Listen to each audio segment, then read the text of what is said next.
আসসালামু আলাইকুম ওয়া রাহমাতুল্লাহ। সম্মানিত শিক্ষার্থীবৃন্দ, তোমাদের সবাইকে স্বাগত জানাচ্ছি আরো একটি নতুন আইসিটি ক্লাসে।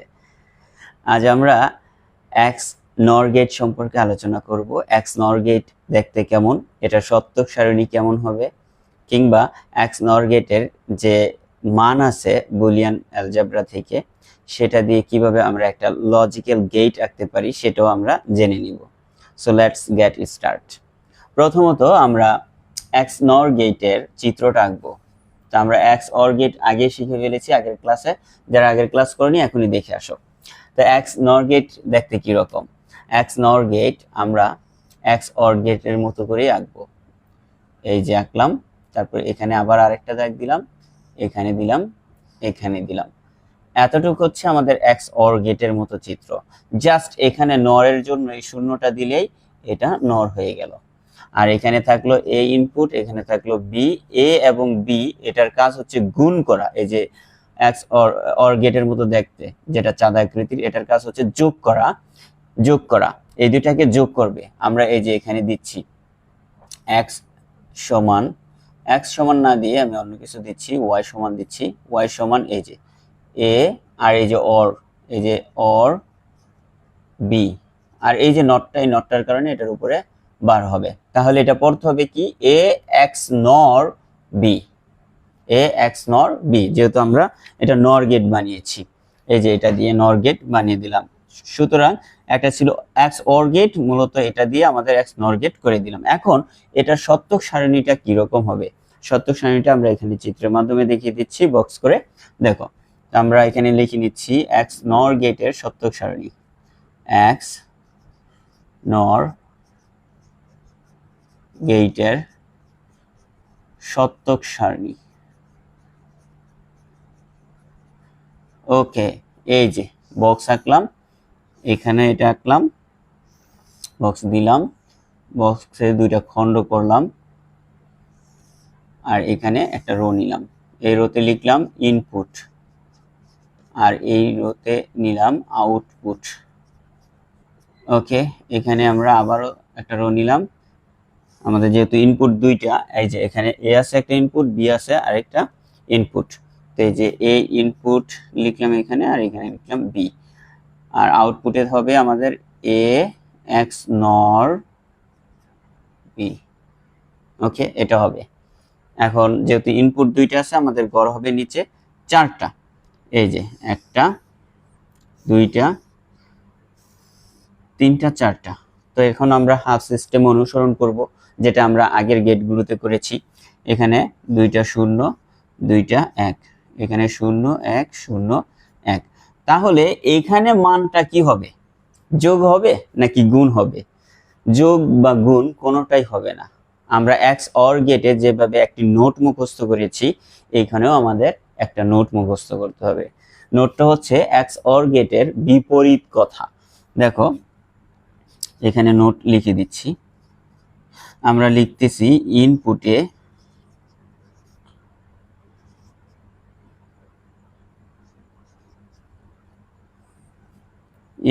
আগে ছিল ইনপুটে বিজোড় সংখ্যক, এক্স অর এর মধ্যে ছিল ইনপুটে বিজোড় সংখ্যক 1 থাকলে 1 হবে, কিন্তু এখানে ইনপুটে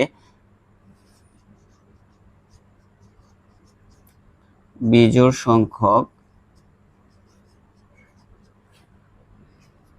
1 থাকলে 0 হবে। এই যে 0 হবে। তো এখন দেখি আমরা ইনপুটে বিজোড় সংখ্যক 1 আছে কিনা। যদি না থাকে তাহলে কি হবে? 0 হবে। তো দেখো, এখানে 0, এখানে 0, এখানে 1 নাই। সুতরাং 0 0 সাধারণত 0 হয়, কিন্তু আমরা কি বলছি, মানটা উল্টে যাবে, কারণ এটা কিন্তু এক্স নর গেট। নর মানে কি? উল্টে দেওয়া। নট গেট এটার মধ্যে লুকায়িত। তো দেখো, এখানে দুইটা শূন্য আছে। আমাদের বলছে যে 1 থাকলে, যদি বিজোড় সংখ্যক 1 থাকে তাহলে 0 হবে। এখানে 1 নাই, 0 হওয়ারও কোনো কথা নাই। 1 থাকলে 0 হতো, সুতরাং এখানে আমাদের বসাতে হবে 1। আবারও বলতেছি, এখানে 1 নাই। আমাদের নোটে বলা আছে বিজোড় সংখ্যক 1 থাকলে 0 হবে। এখানে কি 1 আছে? সুতরাং 1 নাই, আছে কি? 0। সুতরাং 0 থাকলে 0ই হবে। নিচেরটায় যাই, নিচেরটায় লেখা আছে এখানে 0 এখানে 1, তার মানে কি এখানে বিজোড় সংখ্যক 1 আছে। আর বিজোড় সংখ্যক 1 থাকলে আমাদের কি হবে, এই যে সূত্রে বলা আছে বিজোড় সংখ্যক 1 থাকলে 0 হবে, এজন্য এখানে হলো 0। এখানেও বিজোড় সংখ্যক 1, এখানে 0।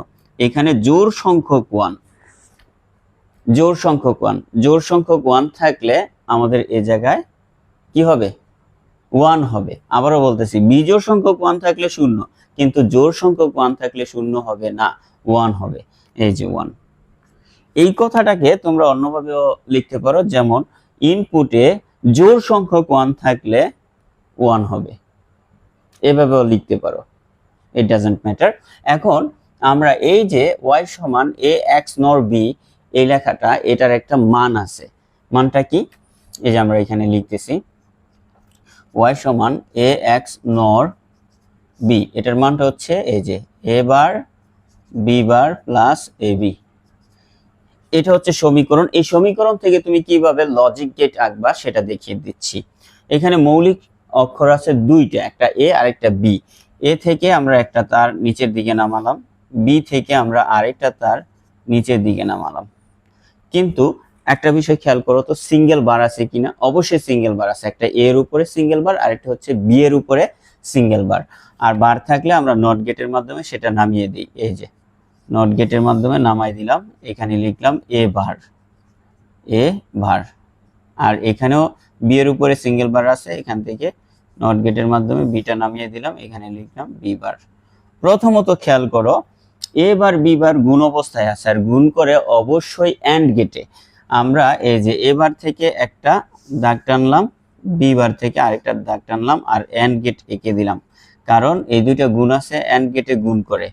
আর আউটপুট হবে কি, এই যেটা এবার গুণ এই যে বি বার, তার মানে কি এই যে এবার বি বার পাশাপাশি গুণ অবস্থায় আছে, আমরা এখানে লিখে দিলাম। এবার দেখো তো এ বি আছে কিনা, অবশ্যই আছে, এ বি গুণ অবস্থায় আছে। আমরা এ থেকে একটা টানলাম, তারপরে বি থেকে আরেকটা টানলাম, এই দুটো গুণ অবস্থায় আছে, যে এন্ড গেট এঁকে দিলাম। আর এখানে হবে এ বি।